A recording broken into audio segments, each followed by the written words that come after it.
It's the dead of night in a quiet Phoenix suburb, the kind of place where neighbors know each other's names and children ride their bikes safely down tree-lined streets. The desert air is crisp, stars visible overhead in that way they can only be in Arizona. But in one backyard, something horrifying is unfolding that will shatter not just one family, but challenge our very understanding of consciousness, guilt, and the dark mysteries that can lurk within the human mind. A devoted husband, a loving father, a man who has never shown a violent bone in his body, is about to commit an act so brutal, so senseless, that when morning comes, he will have no memory of it whatsoever. This isn't a story about a cold-blooded killer. This isn't a tale of domestic abuse or hidden rage.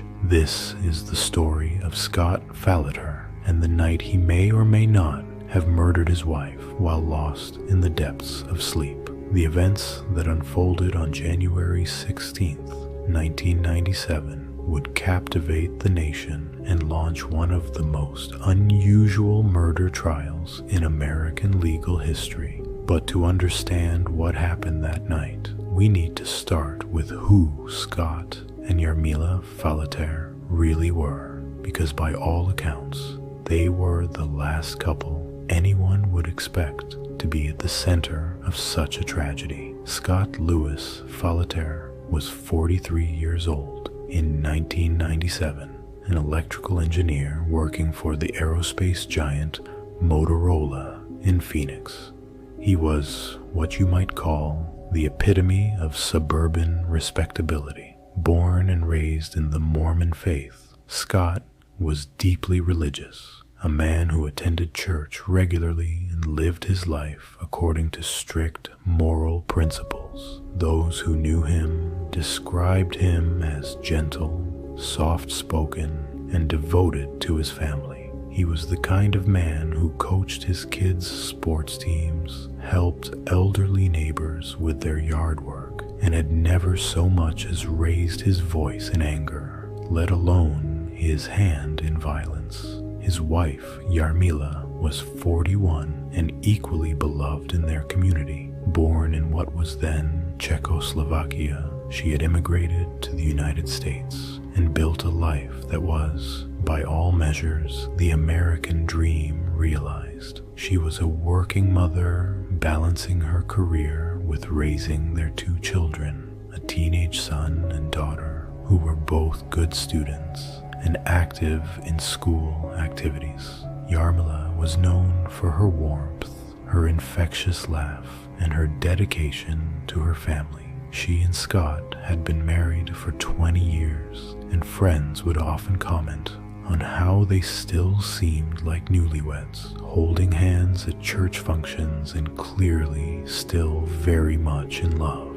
The Falaters lived in a modest but comfortable home in a middle-class neighborhood in Phoenix. Their house was well maintained, with a backyard that featured a swimming pool, a common luxury in the desert climate of Arizona. Scott took pride in maintaining their property, often working in the yard on weekends, fixing things around the house with the methodical precision you'd expect from an engineer. It was exactly the kind of stable, unremarkable life that millions of American families aspire to. But there was one thing about Scott Falater that was perhaps unusual, though it had never seemed particularly significant to anyone who knew him. Scott was a sleepwalker.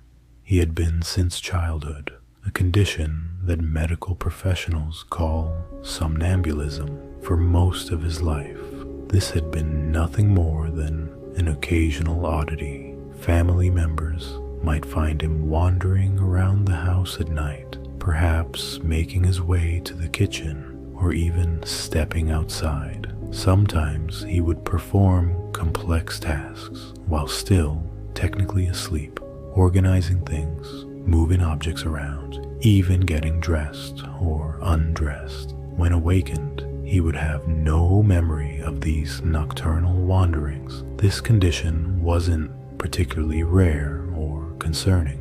Millions of people sleepwalk to some degree, especially children, and for most, it's nothing more than a harmless quirk. Scott's family had long since grown accustomed to his nighttime perambulations. His wife, Yarmila, would sometimes gently guide him back to bed when she found him wandering. His children had grown up seeing their father occasionally appear in their rooms or in the hallway, his eyes open, but his mind clearly elsewhere. It was just part of who Scott was, and it had never been associated with anything dangerous or violent. In fact, Scott's sleepwalking episodes were generally quite benign. He might organize his tools in the garage with obsessive precision, or methodically fold and refold laundry. Sometimes he would go outside and tinker with things in the yard,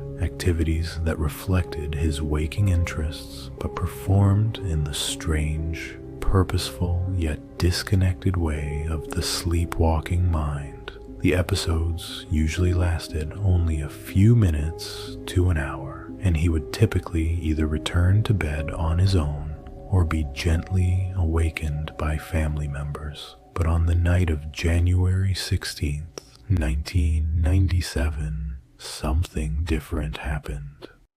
Something that would transform Scott Falater from a respected family man into one of the most notorious defendants in a murder trial that would captivate the nation and raise profound questions about the nature of consciousness, free will, and criminal responsibility. The evening started like countless others in the Falater household. Scott had come home from work at Motorola, where he was involved in satellite technology projects.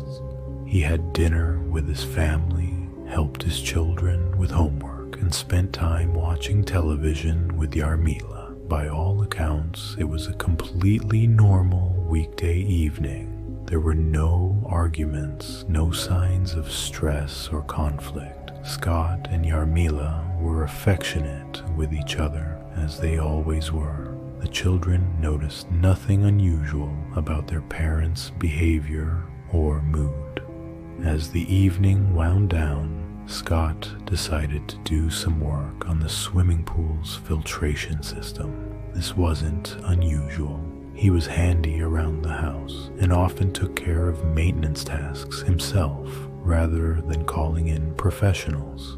The pool pump had been acting up, making noise and not circulating water properly. Scott had been meaning to fix it for several days, and with a free evening, he decided to tackle the problem. He went out to the backyard where the pool equipment was housed in a small utility area. The work required him to disassemble parts of the pump mechanism, clean components, and reassemble everything correctly. It was methodical, technical work, exactly the kind of thing that Scott, as an engineer, both enjoyed and excelled at. He worked steadily, making good progress on the repair. At some point during this work, according to what Scott would later tell investigators, he must have fallen asleep. Not in the usual sense of lying down and drifting off, but something far more complex and mysterious. Something that medical experts call a sleep disorder, but which was about to become something far more sinister. What happened next remains, even today, one of the most disturbing and controversial events in the annals of American criminal justice. According to the only account that Scott Falater could provide, he remembered working on the pool pump, and then the next thing he knew, he was being surrounded by police officers, ordered to the ground at gunpoint, and placed under arrest for the murder of his wife. But let's step back and examine what the neighbors saw, because their testimony would become crucial to understanding the events of that night.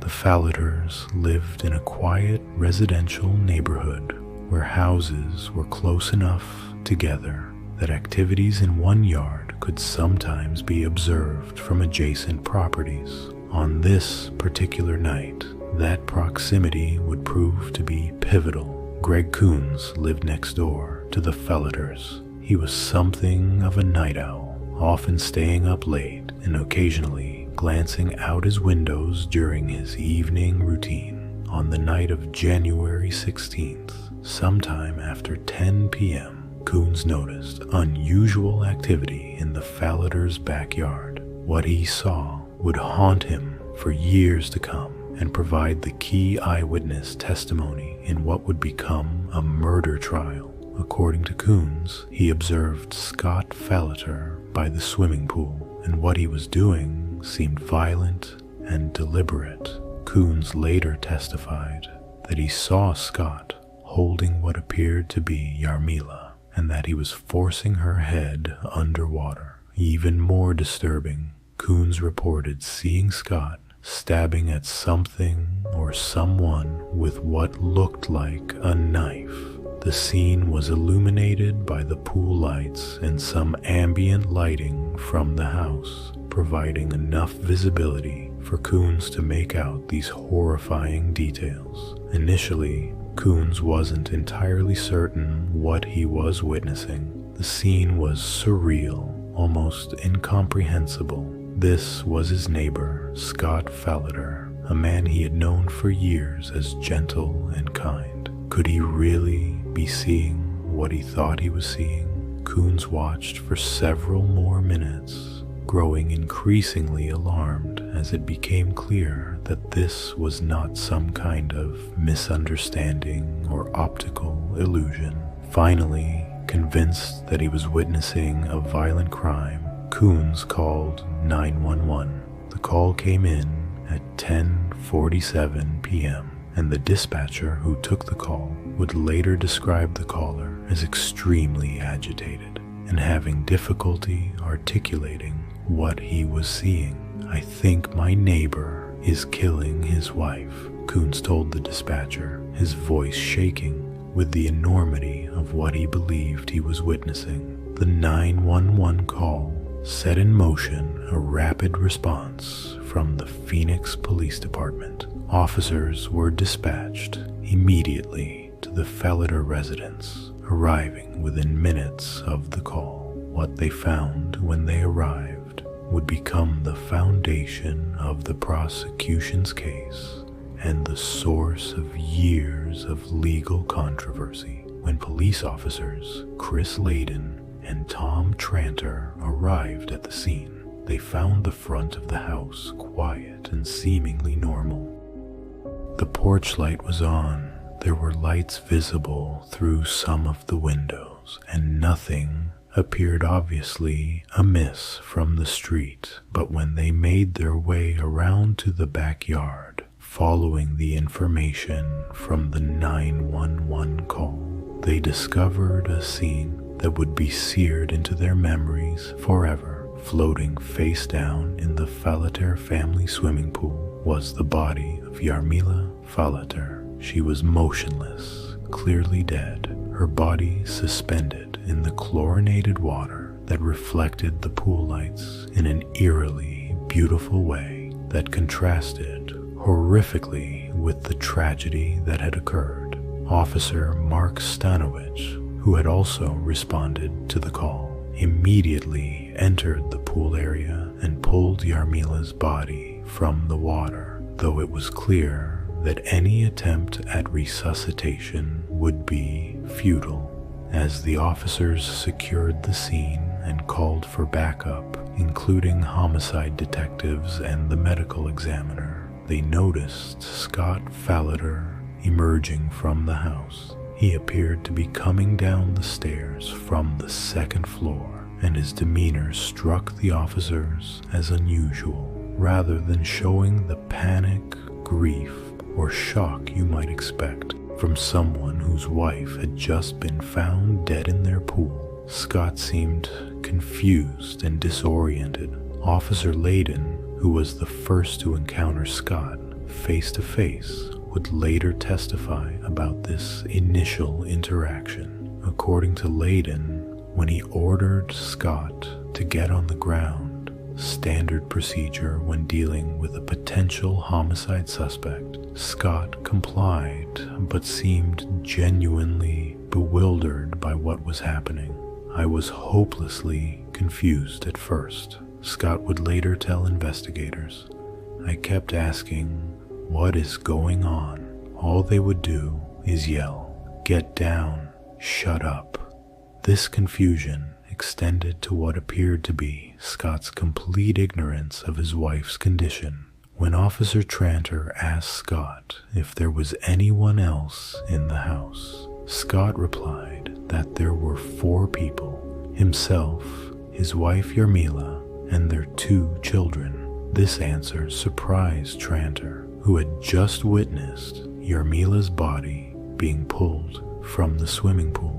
The fact that Scott seemed unaware that his wife was dead, or even that anything was wrong, would become a crucial element in the case that was about to unfold. But it was what the officers found next that would provide the most compelling evidence against Scott Falater and make his claims of sleepwalking seem increasingly implausible to prosecutors as they secured the scene and began their preliminary investigation. The officers discovered a trail of evidence that painted a picture of calculated, deliberate action, rather than the confused wanderings of a sleepwalker. In the backyard near the pool area where Scott had been working earlier that evening, officers found a hunting knife. The blade was covered in blood, and it was clear that this was the weapon that had been used to attack Yarmila. But the knife's location was significant. It had been hidden under a bush, apparently deliberately concealed, rather than simply dropped or left where it might have been used. Even more damning was what officers found when they searched Scott's car. In the trunk of his Volvo, carefully wrapped and stored, were Scott's clothes from earlier that evening. The garments were soaked with blood, and forensic analysis would later confirm that this blood belonged to Yarmila. The clothes had been methodically removed and placed in the trunk, as if someone had been deliberately trying to conceal evidence of a crime.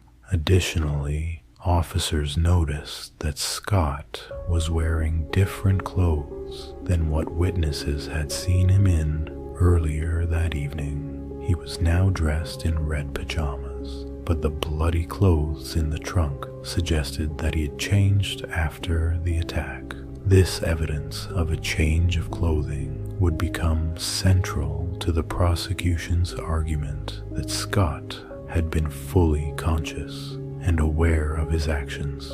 Physical evidence at the scene told an even more disturbing story. When the medical examiner arrived and began his preliminary examination of Yarmila's body, it became clear that this had been a prolonged and vicious attack. Yarmila had suffered multiple stab wounds, 44 in total, scattered across her body. Many of these wounds showed what medical experts call defensive characteristics, suggesting that Yarmila had tried to protect herself during the attack. The pattern of wounds indicated a sustained assault rather than a brief, frenzied attack. Some of the stab wounds were shallow, as if inflicted during a struggle, while others were deep and would have been immediately fatal. The medical examiner's preliminary assessment suggested that Yarmila had been stabbed repeatedly, had attempted to defend herself, and had then been forced into the swimming pool where she ultimately drowned. Perhaps most significantly, forensic investigators found evidence that Scott had been wearing gloves during the attack. Latex gloves, the kind that might be found in any household first aid kit or workshop, were discovered at the scene. This detail would prove crucial to the prosecution's case, as it suggested premeditation and conscious awareness of the need to avoid leaving fingerprints on the murder weapon. As news of the arrest spread through the Phoenix community, shock and disbelief were the overwhelming reactions. The Falaters were known and respected in their neighborhood and church community. Scott's colleagues at Motorola expressed complete bewilderment at the charges against him. This was not a man with a history of violence, domestic disputes, or any of the warning signs that typically precede such a tragic event. The initial police investigation revealed no obvious motive for the crime. Scott and Yarmila's marriage appeared to be stable and happy. There was no evidence of financial problems, infidelity, or the kind of marital discord that often underlies domestic violence. Scott had no history of mental illness, substance abuse, or violent behavior. By all outward appearances, he was exactly what he seemed to be, a devoted family man who had somehow committed an incomprehensible act of violence. This absence of apparent motive would become one of the most puzzling aspects of the case. In most murder cases, investigators can identify some catalyst for violence: jealousy, financial stress, mental illness, substance abuse, or a history of domestic violence. But Scott Falater seemed to have none of these risk factors. He was, by all accounts, exactly the kind of person who would never hurt anyone, let alone brutally murder the wife he clearly loved. It was in this context that Scott's history of sleepwalking began to take on new significance. As investigators delved deeper into his background, they discovered that his sleepwalking episodes had been more frequent and complex than many people realized. Family members and friends confirmed that Scott had been sleepwalking since childhood, and that these episodes sometimes involved sophisticated behavior. Scott's mother provided investigators with stories of her son's childhood sleepwalking adventures. She recalled finding him in the kitchen at night, methodically organizing dishes or preparing elaborate snacks with no memory of doing so the next morning. As an adult, Scott had sleepwalked out of hotel rooms while traveling for work, sometimes ending up in hotel lobbies or even outside the building, still in his pajamas and completely unconscious of his actions. More recently, family members recalled Scott performing complex tasks while sleepwalking. He had reorganized his workshop tools with obsessive precision, folded and refolded laundry, and even performed maintenance tasks around the house while technically asleep. These episodes reinforced what would become the central question of the case. If Scott could perform complex, purposeful actions while sleepwalking, could he have committed murder in the same state? The interrogation of Scott Falater began in the early morning hours of January 17th, 1997. Detective John Norman, a veteran investigator with the Phoenix Police Department, was assigned to question Scott about the events of the previous night.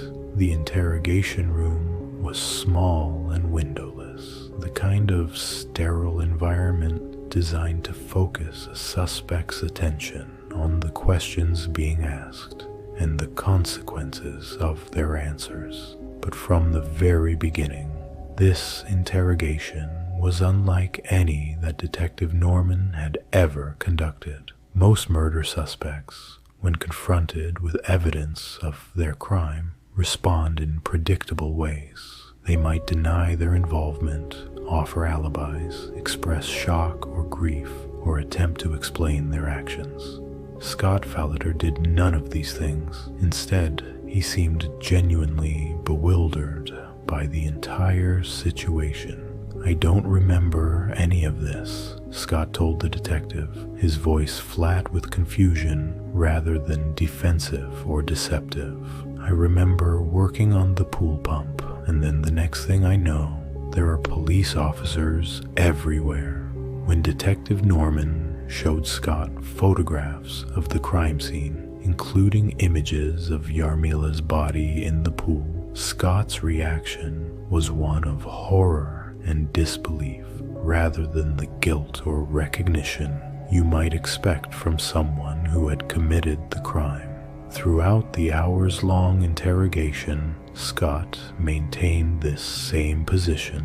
He never denied that he must have killed Yarmila.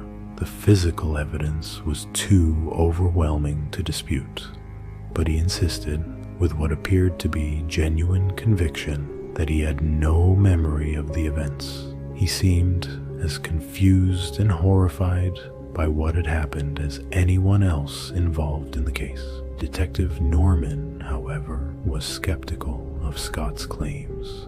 The evidence suggested a level of planning and conscious awareness that seemed inconsistent with sleepwalking. The hidden knife, the bloody clothes stored in the car trunk, the change into pajamas, and the use of gloves all pointed to someone who was awake and attempting to cover up their crime. "If you were sleepwalking," Detective Norman asked Scott, "how do you explain hiding the knife? How do you explain changing your clothes and putting the bloody ones in your car?" Scott had no answers to these questions. He could only repeat that he had no memory of any of it, that the last thing he remembered was working on the pool equipment, and that he was as baffled as anyone by the evidence against him.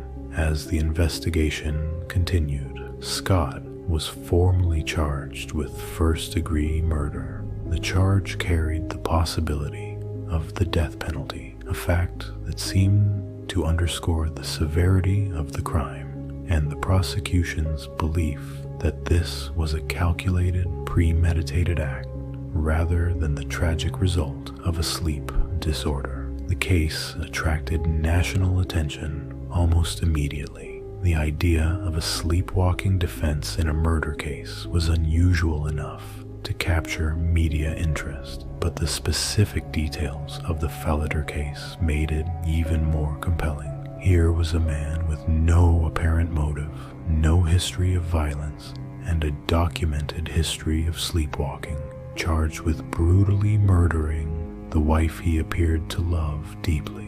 Legal experts began debating the viability of a sleepwalking defense in a murder case. While there were precedents, most notably the 1987 case of Kenneth Parks in Canada, who was acquitted of murder after claiming he killed his mother-in-law while sleepwalking, such defenses were rare and difficult to prove. The burden would be on Scott's defense team to demonstrate not only that he was capable of complex, violent behavior while sleepwalking, but that he was actually sleepwalking on the night of the murder. The defense team, led by attorney Mike Kimmerer, faced an enormous challenge. They had to convince a jury that their client, despite overwhelming physical evidence of his guilt, was not criminally responsible for his actions because he was unconscious at the time. This required them to delve into the complex and still poorly understood world of sleep disorders and their potential for causing violent behavior. To build their case, the defense team consulted with sleep specialists, neurologists, and forensic experts who could speak to the science of sleepwalking and its potential manifestations. They discovered that while violent sleepwalking was rare, it was not unheard of. there were documented cases of people committing serious crimes while in sleepwalking states, including assault and even murder. Dr. Rosalind Cartwright, a renowned sleep researcher, was among the experts consulted by the defense. She explained that sleepwalking typically occurs during the deepest stages of non-REM sleep, when the brain is in a state that allows for motor activity while higher-level cognitive functions remain offline.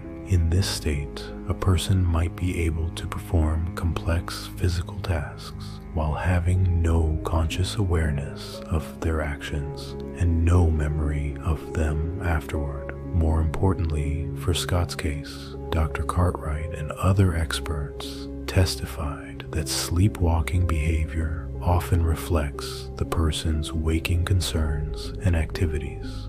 Since Scott had been working on the pool equipment earlier that evening, it was theoretically possible that his sleepwalking episode began as an attempt to continue or complete that work. What happened after that, according to the defense theory, was a tragic accident that escalated beyond Scott's conscious control. The defense also pointed to Scott's behavior immediately after the crime as evidence that he was not fully conscious of what he had done. His confusion when confronted by police, his apparent ignorance of his wife's death, and his inability to provide any explanation for the physical evidence all suggested someone who had acted without conscious awareness. However, the prosecution, led by Maricopa County Attorney Juan Martinez, had a very different interpretation of the events. Martinez argued that the physical evidence painted a clear picture of premeditated murder, not the confused actions of a sleepwalker. The methodical hiding of evidence, the change of clothes, and the use of gloves all suggested someone who was fully awake and attempting to cover up their crime. Martinez also focused on the sheer brutality of the attack. Yarmila had been stabbed 44 times, a sustained assault that would have taken considerable time and effort. The prosecution argued that such a prolonged attack was inconsistent with sleepwalking, which typically involves brief, relatively simple actions rather than sustained complex behavior. Perhaps most damagingly, the prosecution presented evidence that Scott had taken steps to conceal his crime after the attack. The prosecution's cross-examination of Scott was intensive and skeptical. Prosecutor Juan Martinez pressed Scott on the details of his sleepwalking history and focused on the methodical nature of the evidence concealment, arguing that such behavior was inconsistent with the confused actions of a sleepwalker. Throughout his testimony, Scott maintained his position that he had no memory of the events and no explanation for the evidence against him. He acknowledged that the physical evidence clearly showed his guilt, but insisted that he had been unconscious during the crime and its aftermath. The testimony of neighbor Greg Coons, who had witnessed the attack and called 911, was crucial to the prosecution's case. Coons described seeing Scott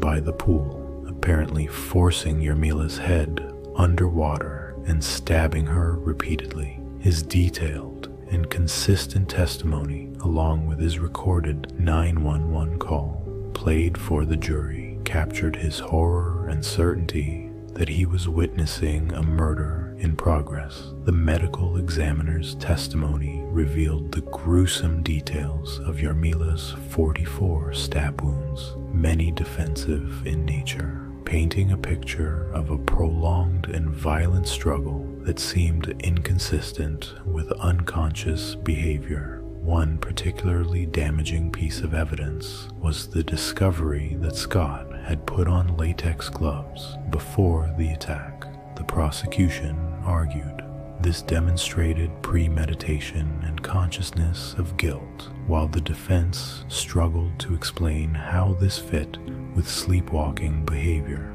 After several days of deliberation, the jury reached their verdict.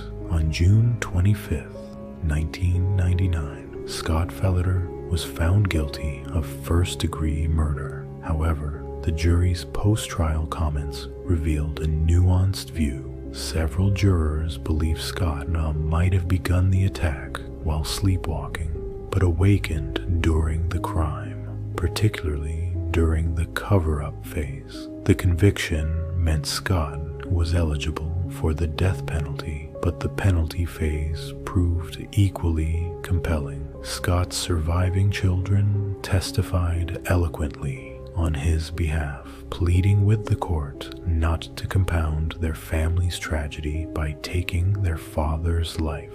Their emotional testimony was a significant factor in the judge's decision to sentence Scott to life in prison without parole, sparing him from execution. Scott Falater continues serving his life sentence in Arizona State Prison, maintaining he has no memory of killing his wife. The case remains one of the most controversial sleepwalking defense cases in American legal history, continuing to influence legal precedent and sleep disorder research. More than 25 years later, the Falater case continues to raise profound questions about consciousness, criminal responsibility, and the nature of human behavior. It challenges our understanding of the boundaries between conscious and unconscious action and highlights the complexity of applying medical knowledge to legal questions. The case serves as a stark reminder that even in seemingly perfect families, tragedy can strike without warning.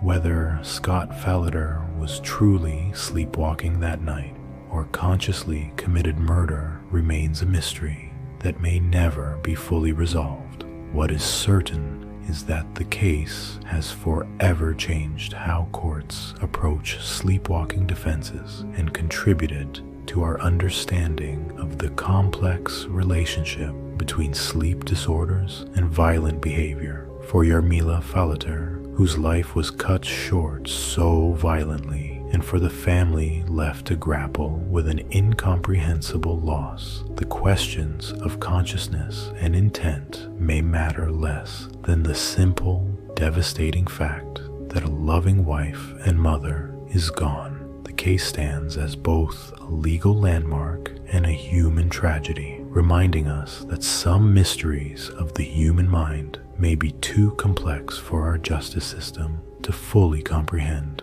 In the end, the story of Scott and Yarmila Falater is not just about sleepwalking or legal defenses. It's about the fragility of human life, the complexity of human consciousness, and the enduring questions that arise when tragedy strikes in the most unexpected places. The case continues to resonate because it forces us to confront uncomfortable truths about the limits of our understanding and the sometimes arbitrary nature of justice itself. Thank you for listening to Yarmila Falater's story today. We'll be back next Thursday with another case file. Stay safe and keep paying attention to the details. They matter